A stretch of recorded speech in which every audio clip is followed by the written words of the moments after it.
Sisimulan na ang pagpapatayo ng Bangsamoro Endowment Call at Guidance Center sa Cotabato City. Ang groundbreaking ceremony ay pinangunahan ni BARM Interim Chief Minister Abdul Rauf Makakwa kasama si Mayor Bruce Matabalaw at iba pang opisyal. Ang PPP Story sa report.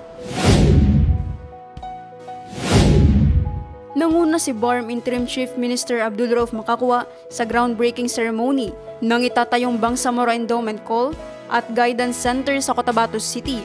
Dumalo sa makasaysayang aktibidad sina Wali Sheikh Giamadin, Bangsamoro Grand Mufti Sheikh Abdul Rauf Gialani at Cotabato City Mayor Bruce Matabalaw, kasama mga opisyal mula sa BARM, mga local leaders, community elders at kinatawan mula sa iba't ibang sektor.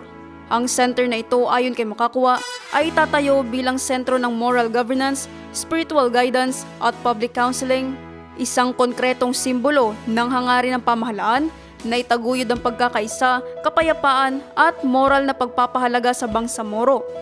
Ang itatayong pasilidad ayon kay Makakwa ay magiging ilaw ng pag-asa at patnubay para sa buong komunidad, patunay ng matibay na pagtutulungan ng BARM government, mga LGU at mga mamamayan tunguan niya sa mas matatag na Bangsamoro.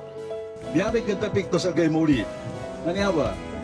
Kapag gobyerno niya, pwede masugatan niya pang mikad sa papana kanarakatan. Kaya ito itago sa ginawa, sa Gaymuli, da ATM lo pagkukulaan ka sa kulta. Da! Siya ba ATM sa dunia? Niya ba ATM tanong sa Gaymuli?